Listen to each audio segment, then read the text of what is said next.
Alors ce matin, je suis tombé sur la fréquence juive à la radio et je voudrais vous faire un part d'un certain nombre de mes observations.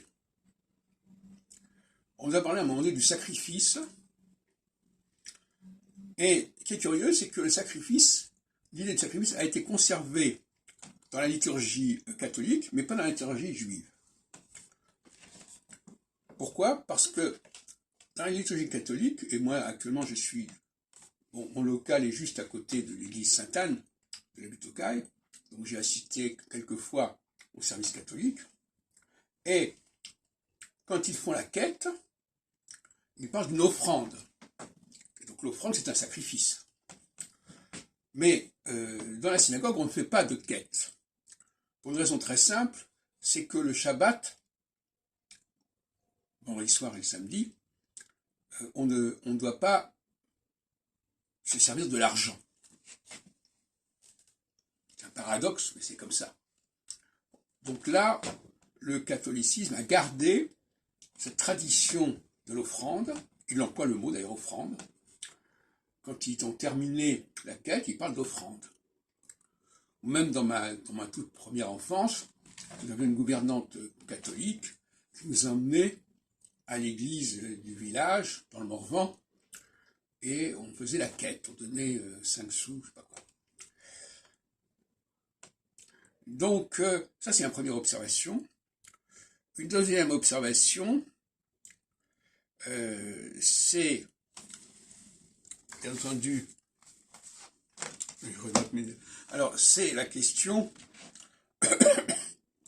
de ce que j'appellerais un judaïsme radical. C'est-à-dire qu'il faudrait distinguer l'israélo-judaïsme, l'israélo-christianisme, d'un judaïsme radical. Parce que ce qu'on appelle le judaïsme réformé, c'est une plaisanterie. Le judaïsme radical, c'est un judaïsme qui se débarrasse de tout ce qui est rapport avec Israël, avec le royaume d'Israël, avec les Bnei Israël, et notamment avec la sortie d'Égypte, qui est une invention israélite. D'ailleurs, quand on lit le livre de l'Exode, on parle d'Israël à toutes les pages.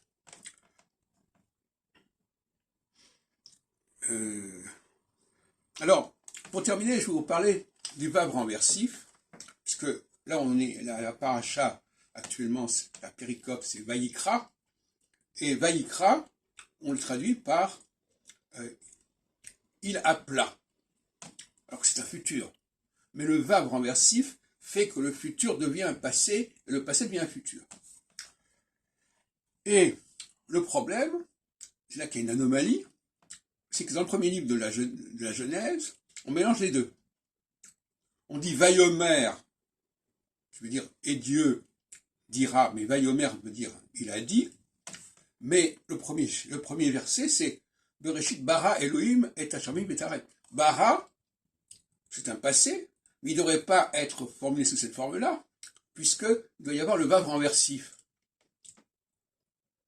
Donc on voit qu'il y a des, ça veut dire que ce chapitre a été refait, travaillé à différentes époques, et il y a eu des périodes, l'ancienne période respecte le vav, mais le premier verset ne le respecte pas.